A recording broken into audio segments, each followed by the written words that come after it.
Dismount the cable to isolate the various elements.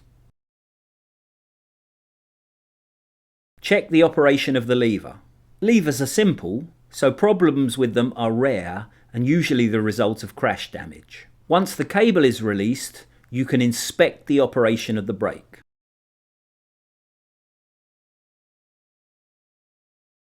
Does all the block hit the rim? Does the block hit the rim flat?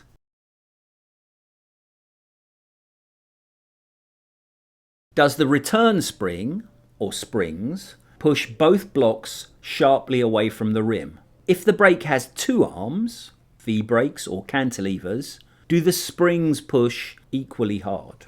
Push each brake arm forwards and backwards to feel for looseness in the pivots. Inspect the cables. Are the inner cables shiny? Are the outer cables free from cracks or splits? Does the inner cable slide freely inside the outer cables? Remove the wheel if convenient to examine the faces of the brake blocks that press on the rim in braking. Any stones or glass trapped there will damage the rim. Remove them. You may also find fragments of aluminium that have come from the rim. Remove them with tweezers or use a file to clean the faces.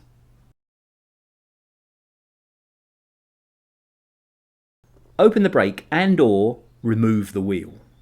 Take the block out of the brake if necessary and carve off any ridge with a knife. File the face smooth.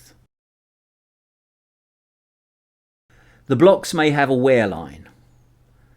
When the wear reaches the line or they start to look thin, replace them.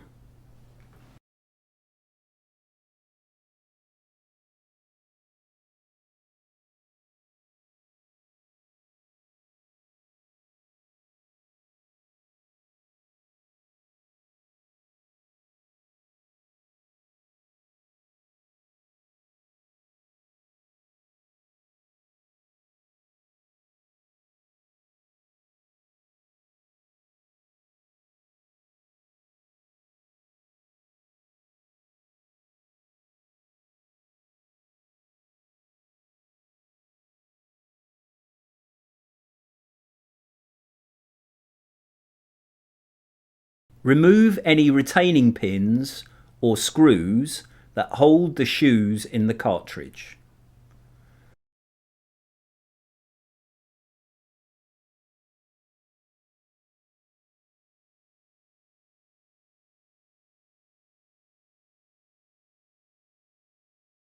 Slide the shoe out of the open end of the cartridge. Replace the new shoes into the cartridges. Lubricate them with warm water if they are stiff. Refit screws or pins. Make sure when you remount them on the bike, the closed end points forwards. Otherwise, the shoes may fire out under heavy braking.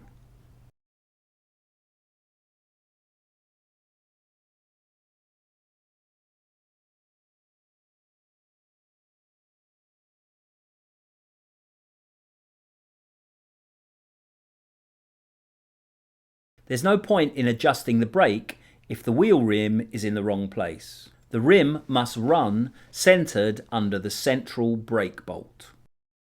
The brake needs to be centered on the rim. Loosen the nut, clamping the brake in the frame. Some brakes have 13mm flats between the caliper and the frame and can be held still with a 13mm cone spanner. Other brakes self-center when held closed against the rim. Tighten the nut to lock the brake to the frame.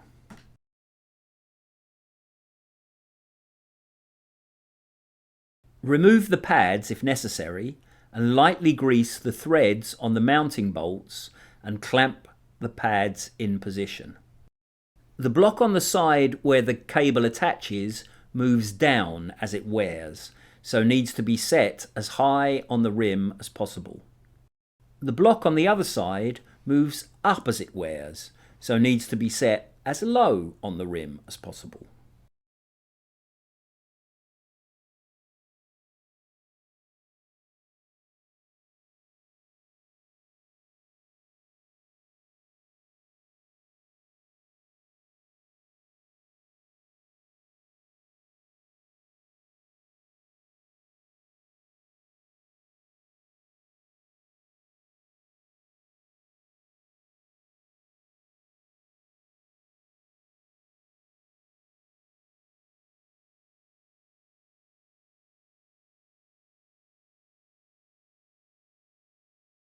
Almost close the barrel adjuster and thread the cable.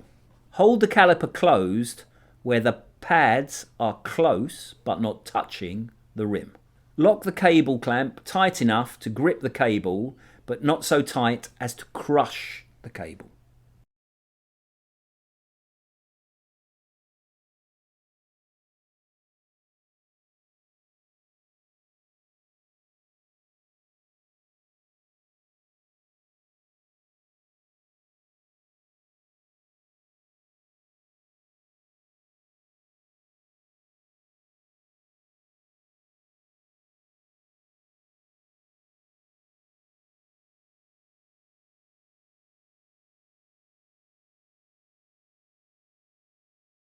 Check the brake.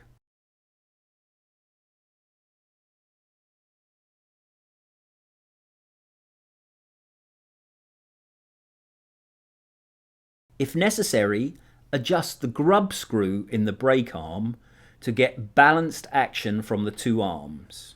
Use small, measured adjustments so if things get worse, you can go back. Check the brake.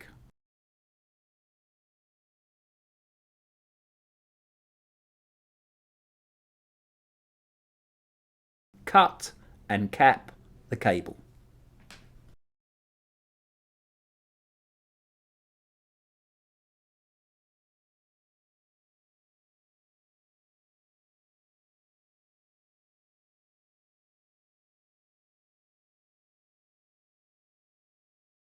The clamp bolts for combined brake and gear controls are usually hidden under the rubber hood.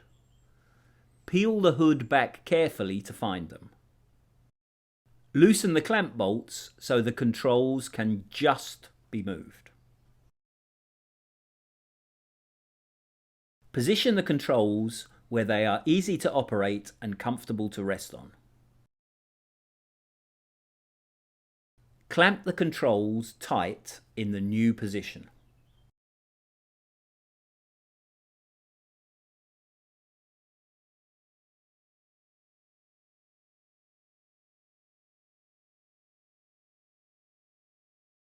Make sure the controls still have room to function, that the levers can travel as far as necessary.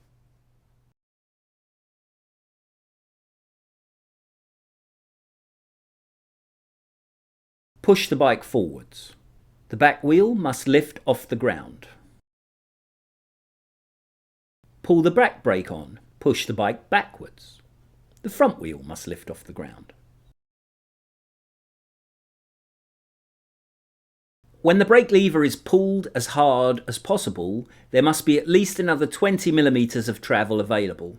You can pull harder when you're frightened, and the system must be able to cope with this. Lift the wheel and spin it gently. It must rotate freely and come to rest in a free position, not stuck against the brake.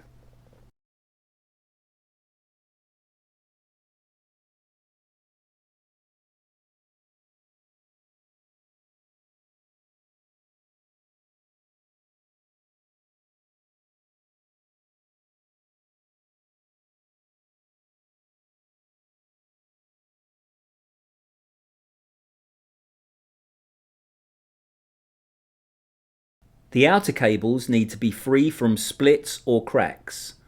The inner cables must not be frayed. Check for broken strands inside the lever and where the cable is clamped on the brake mechanism. The blocks need to be held firmly, must hit the rim and not the tyre.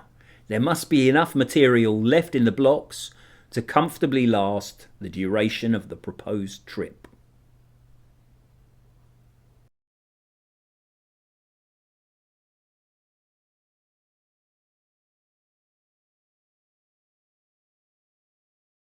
Rims also wear away when used as a braking surface.